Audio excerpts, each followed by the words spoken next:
Hello, I'm Rick Steiner. Welcome to Lux Life Discovered. My guest today is Dallin Rogers with FitCon. So, Dallin, welcome to the podcast.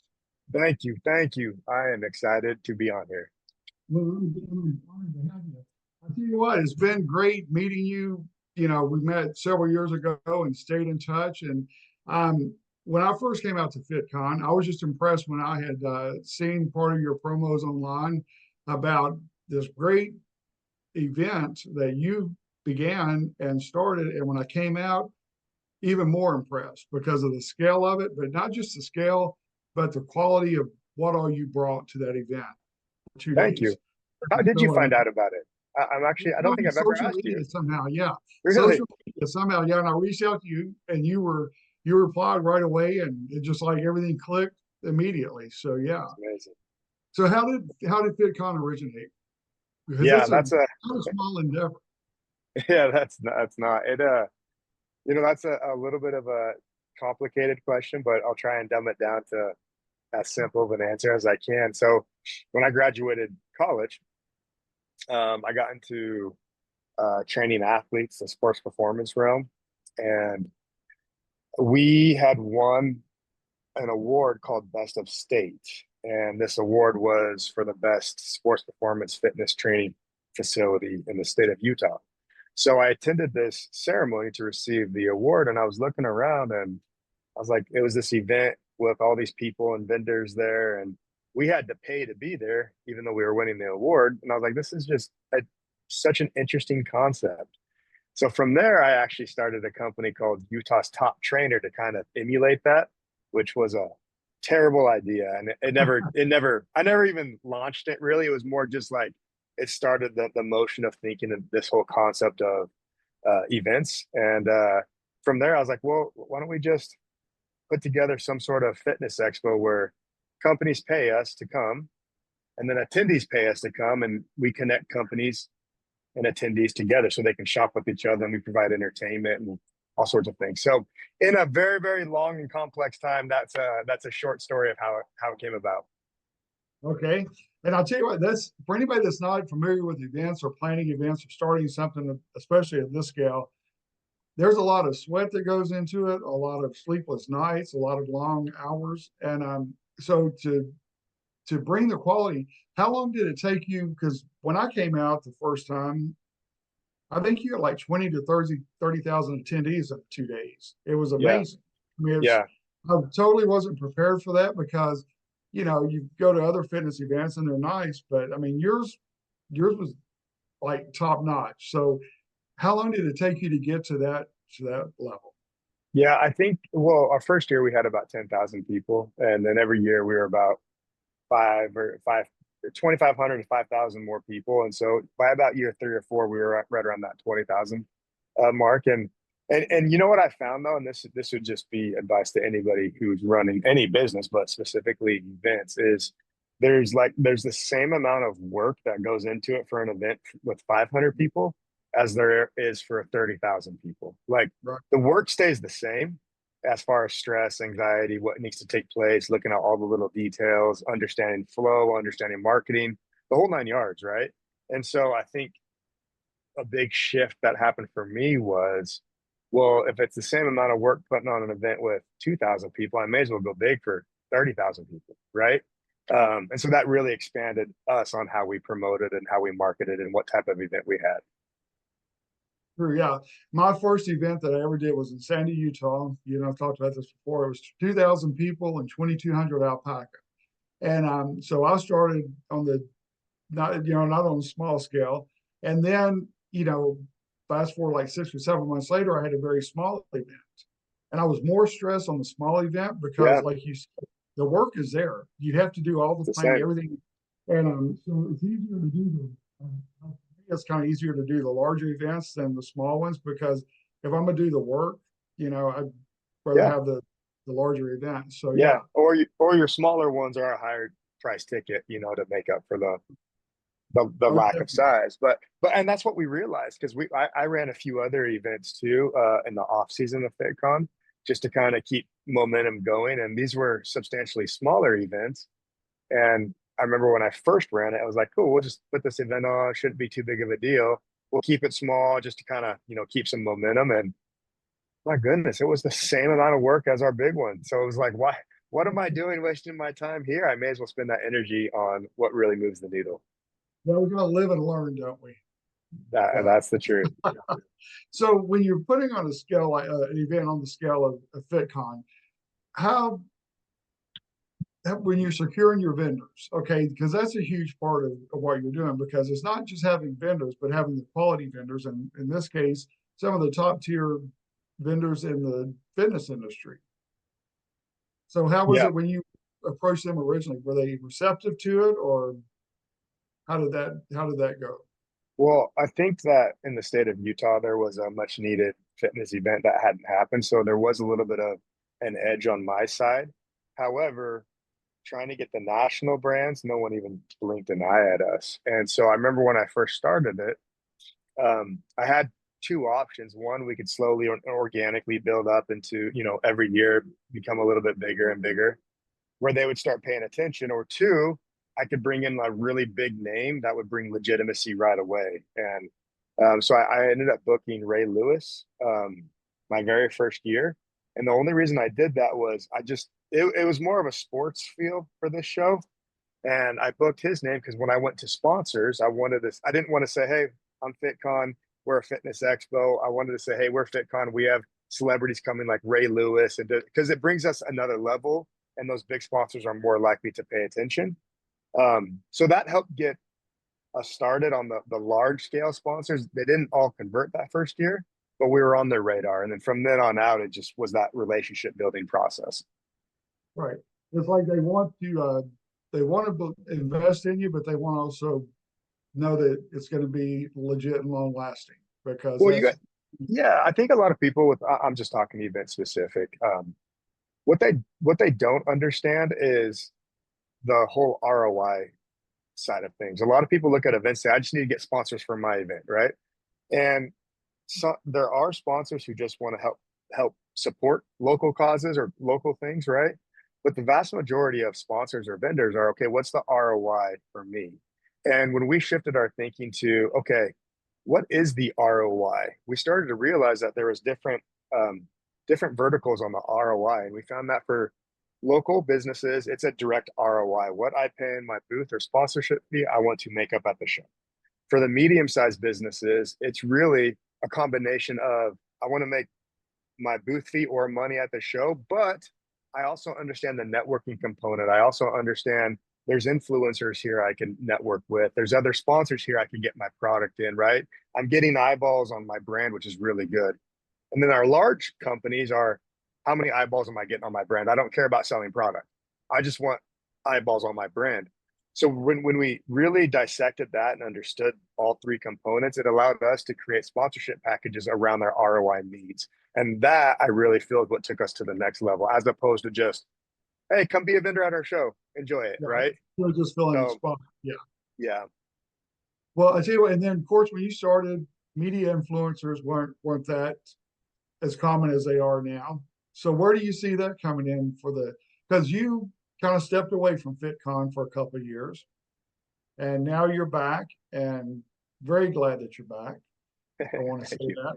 And not, I mean, it's been fun working with the other group the past couple of years, but you just bring some energy and dynamic to it and I think part of it's because it's your baby. You started it, and you take more personal investment and pride in it. So I'm excited you're back with, and FitCon is under your reign again, because it's exciting to see what's going to happen with this next show. Yeah, and I think that's true.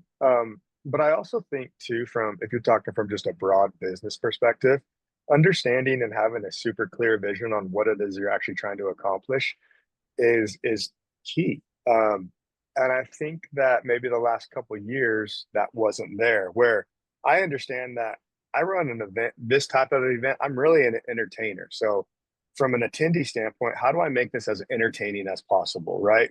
When someone pays me money to come through the doors, they're looking for what exactly? And really chunking down and understanding that helps you to program the entertainment, what guests to bring, etc. Whereas a lot of people think of events as, oh yeah, if I just put it out there, people will come, and they don't really understand the psychology behind it. And I think that that's where a lot of issues might have happened, where it was, we'll just put on this event, our brand name is strong enough for people to come and they're gonna have a great time. Well, that is true, but it's not, because you really got to understand the type of entertainment you're bringing to the show.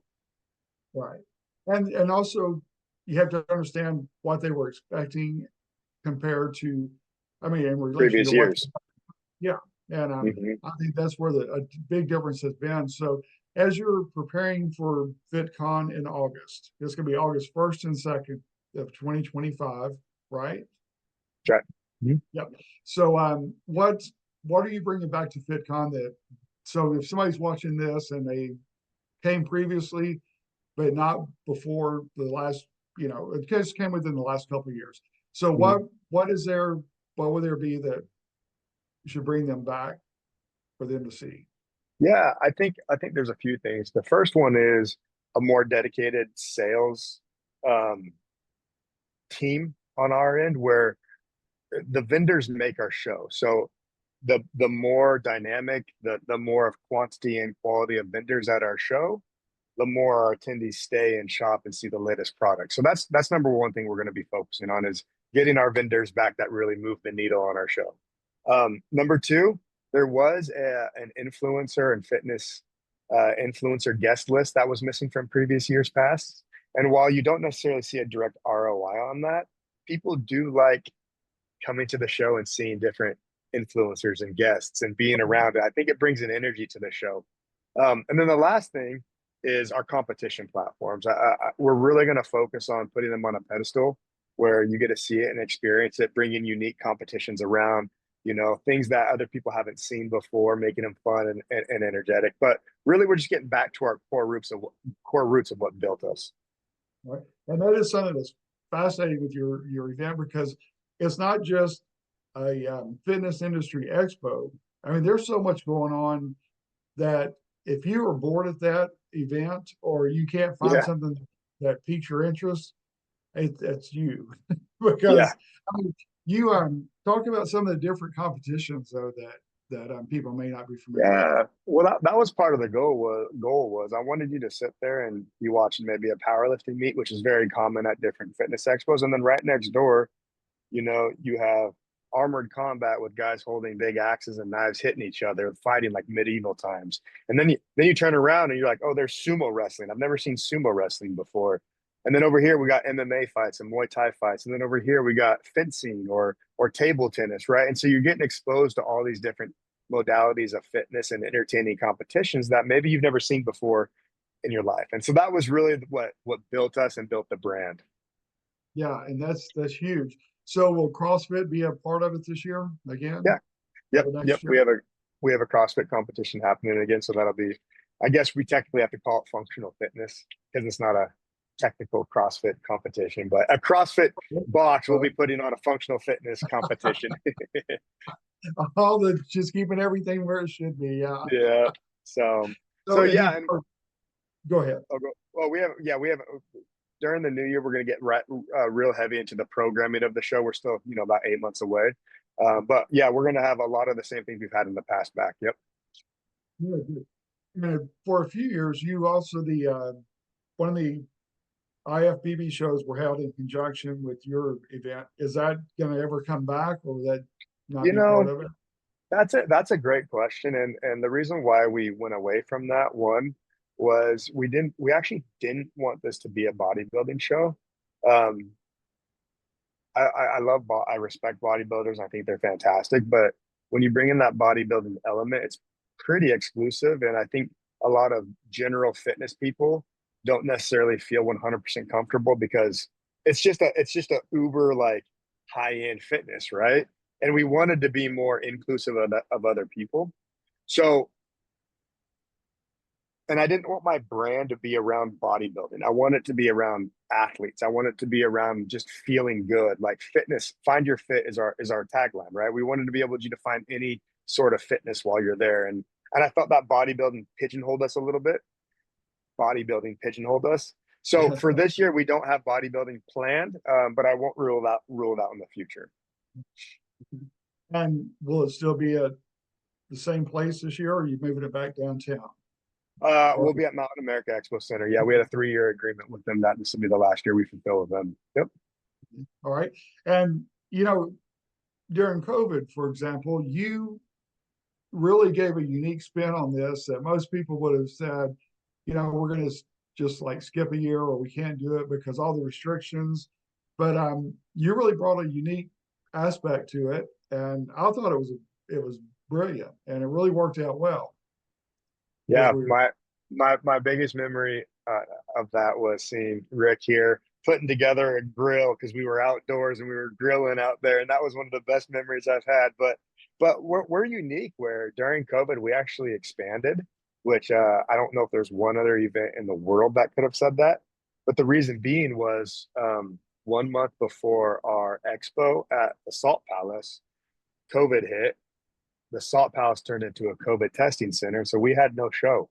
And if you know anything, obviously in the event business, is you prepaid deposits. So I would say about 85% of our ticket sales come at the door. So it's this weird influx of we prepaid most everything and we haven't received our revenue back.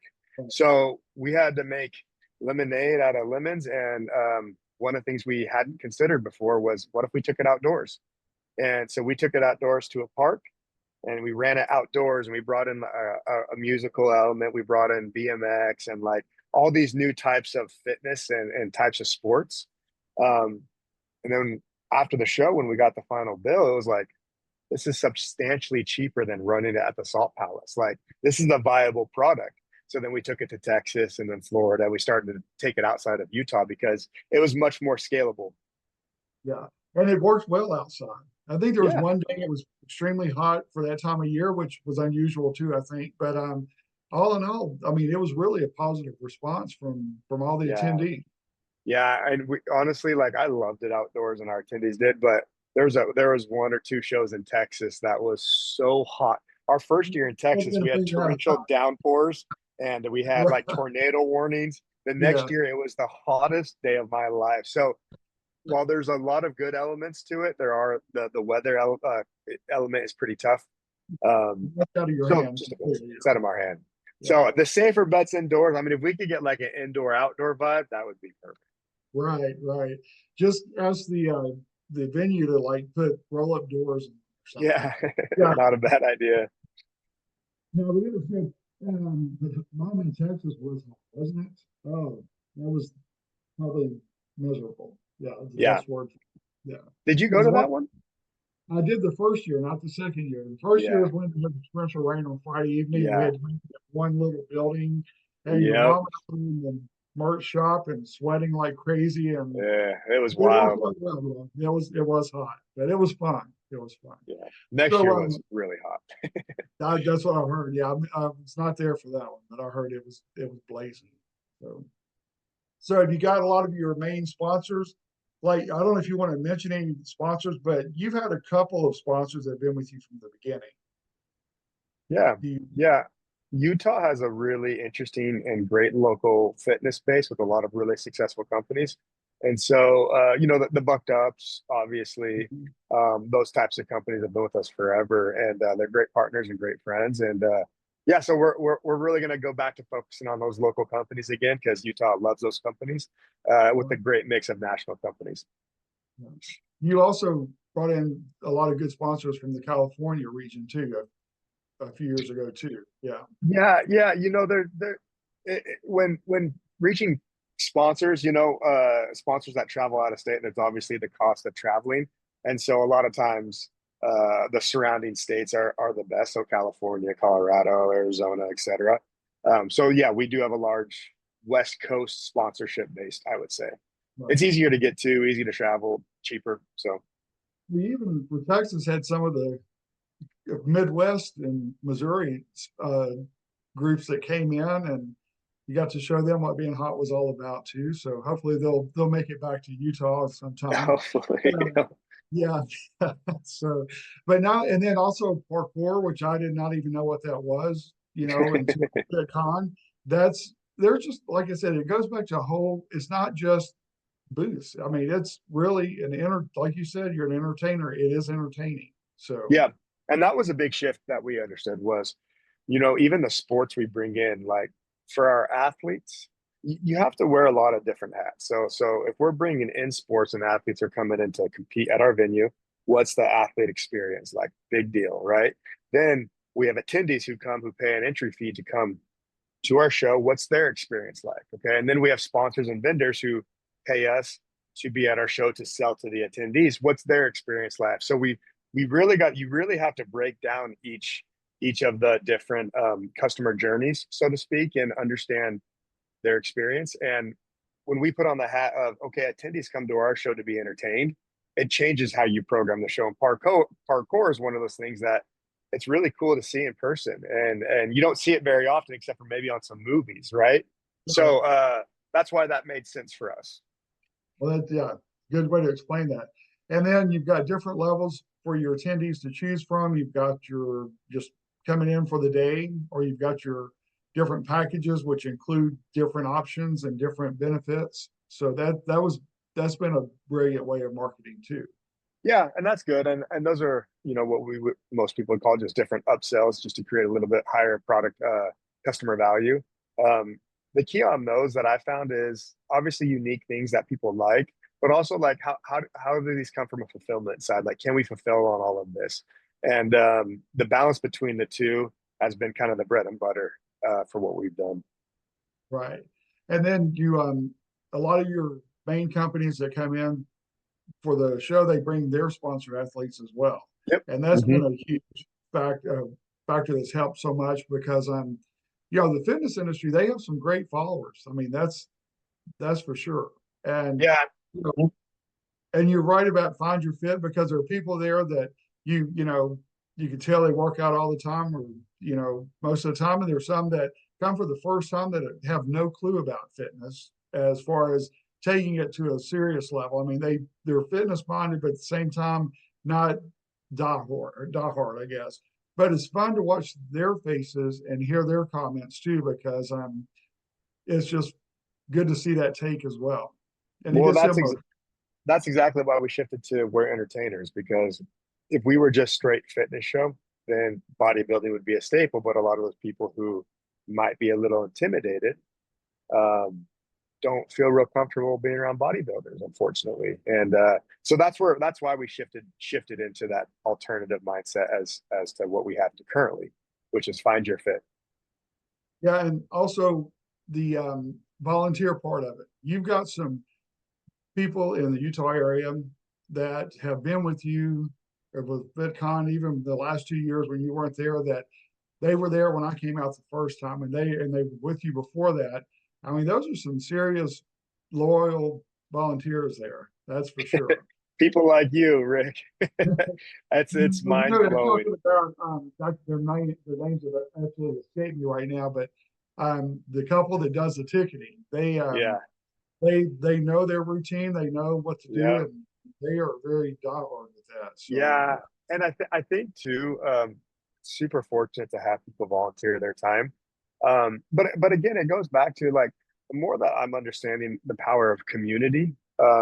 People are searching for communities, right? Right? Like they want some sort of community, whether that be going to a show or volunteering with their volunteer community and the friends and the support.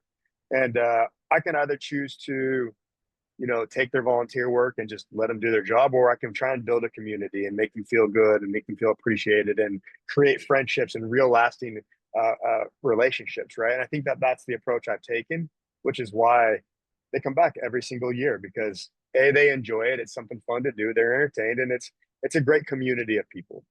that's true. Yeah.